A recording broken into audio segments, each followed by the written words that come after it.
Alright guys, lubang yang seterusnya, lubang yang ketujuh guys, par 5 guys, indeks 11 masih okey lagi. Distance 473 lubang ni par 5, banyak juga orang charge beri, tapi green dia bukan senang sebab anda akan slope ke bawah dulu, akan jumpa green. All the way kita straight saja, tapi slope sebelah kanan, bola akan turun ke kiri ke bagi track Jadi kita aim straight pun okey.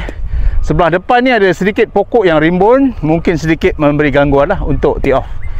Jadi saya try tee off dengan baik, dapatkan bola satu yang straight, kemudian dapatlah kita buat second shot dengan baik, insyaAllah. Come on, good shot. Manis-manis satu. Good shot. Yes, central lah. Yeah. Okay, alright. Alright guys, saya di tengah fairway guys. Sebelah sana tee box, sebelah kanan fairway ni bukit yang agak tinggi.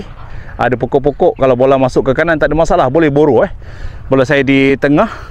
Sebelah kiri fairway ada kawasan perumahan yang sedang dibikin. Sana ada kolam tadi, bagi track. Jadi kita tak ada masalah, kita try attack air pancut sana tu ke kanan sedikit sebab bola akan turun ke kiri. Alright, bola di atas kaki. Bola di atas kaki. So normally dia akan tarik ke kiri lah. Nampak pin sana tu? Jauh lagi sebelahnya, masih lagi 240 macam tu. Saya attack kanan sebab saya lepas bagi track tu kita akan ada slope turun. Kalau kanan tu senang sikit kalau dia nak chip lah. Saya main bola low saja. Bola letak di center kaki. Main 3 wood, saya half swing saja guys. Half swing dan layan. Okay, come on, one good shot. Manis-manis satu. One good shot. Tak berapa solid tapi alhamdulillah okey je. Alright. Alright guys, ini dah dia menghampiri green. Ini slope kami di bawah ni. Kami di bawah, green di sana tu. Jadi bola yang saya sebut tadi lah, dia akan turun slope. Jadi bola tadi landing di sana, kemudian dia meleleh kemari lah. Jadi saya nak chip bola ni untuk pukulan ketiga. Boleh tak dapat birdie di lubang ini guys. Okey, pukulan ketiga, distance lebih kurang 40 uphill. Pin di depan. Jadi saya cuba chip dengan baik. Di sini green bite guys. Jangan risau. InsyaAllah okey. So kalau dia naik, insyaAllah sampai green tu, insyaAllah ada rezeki. Come on, one good chip. Manis-manis satu. Pergi kau ke pin. Kau. Yes lah. Tu. Dah dekat dengan pin. Kita tengok apa jadi. Ini dia green. Panjat bukit jumpa green. Nampak green dia. Green memanjang ke belakang.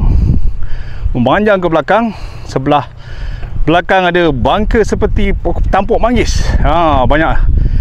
Bola saya di sini lebih kurang 7-8 kaki untuk uphill putt. Boleh tak kita putt dengan baik.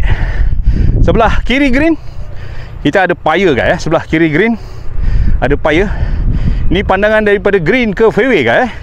So kalau kita ke kiri sangat, dia akan masuk ke paya ni. Bahaya. Green quite narrow. Tapi green sini baik guys. Alright guys, saya try putt for birdie. Saya rasa ambil mana kiri kanan?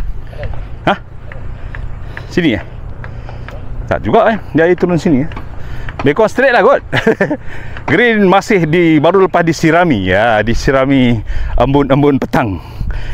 Boleh tak saya putt? Saya rasa firm saja sebab green baru lepas disirami, agak berat sedikit. Saya ambil kanan sikit lah, maybe straight firm. Boleh tak saya putt dengan baik? Come on, one good putt for birdie. One good putt. Yes, rasa cukup tu. Come to papa dek. Berat. Tak cukup. Berat guys.